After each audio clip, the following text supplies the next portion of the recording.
It's high time that Mappa had ceased to exist. Yes, they had a good long run, and I'm not the first person to say this, nor this is new for you.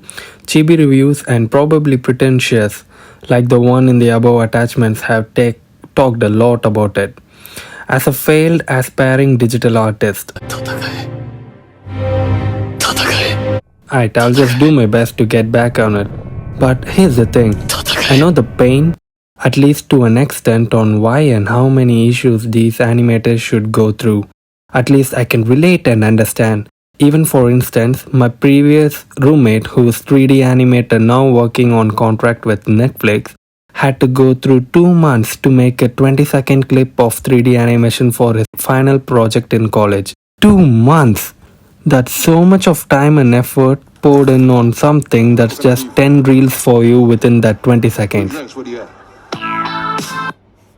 Coming back into the context, we have to be grateful to Mappa show for what they have given us for these 12 years. But come on, we gotta have some humanity left in us that we gotta use to think about this captive situation that Mappa has put their own animators at. Let's take the reason why JJK is so compelling. No, it's not because of Nanami, Toji, Sukuna, or even Gojo. It's not just them. Ever since visiting the manga thrice now, the choreo between the panels, the heavy plot, the undeniable hype through each chapter, nerve-breaking twist, of course the gore and dark gritty moments, this is JJK. After the previous episode Thunderclap, episode 16, which obviously had severe change in the art style and looked like an extremely well produced fan animation, it just worked well with the storyboard. But this episode 17 had big expectations.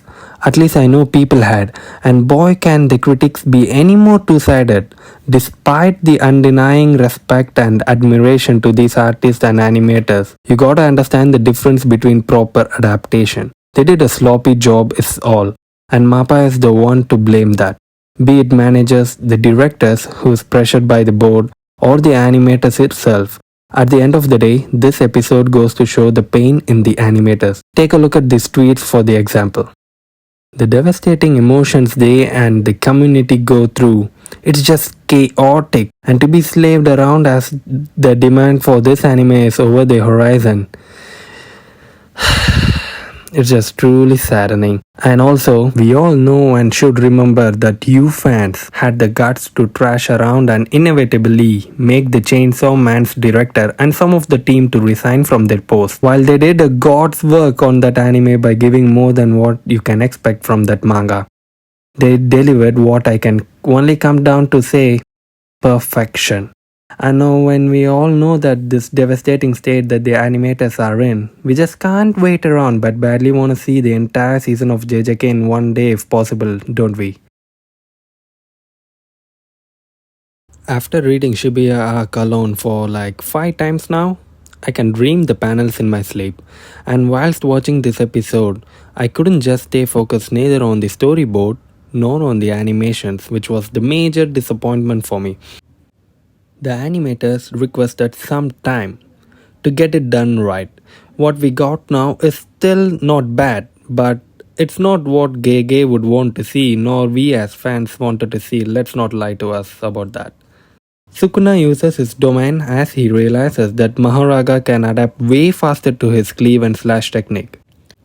As a result, the terror that is Riemann Sukuna decides to slash around the entire Shibuya while slashing down Mahoraga and essentially all the people in Shibuya, including Inumaki Toge.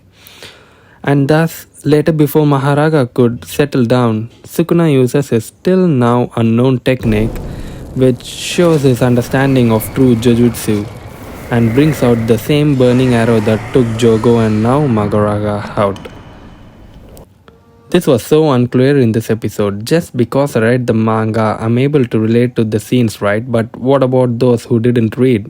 In fact, the narration failed to deliver Sukuna's monologue, where he analyzes the essence of Mahoraga and thus the birth of his action. The way he narrows down his domain so that Megumi isn't affected by the radius. Bro, it was just frustrating to watch as all. While Sukuna done with Mahoraga accidentally, Yuji is placed instead of Sukuna, probably to show that Yuji is taking over Sukuna. An improvisation of the manga? Could be, or it is. But that caught my eye, is all. This is not just me nitpicking on the details to trash Mappa, alright. For an artist, he or she will want their work to be finalized to the perfection, to the vision and the goal that they want to see their project at. And this episode is a product and lesson for Mappa to realize that despite that their animators have crafted something this good, the end audience who decides and rewards this piece of work are left with mixed emotions, and this is gonna bite their back now or sooner. You know why? As their Mappa has lined up One Punch Man, and I'm sure if this is how the management works, the animators and studio will fall apart. I mean, look at these panels from One Punch Man for a second. Yeah, think they're gonna get any sleep?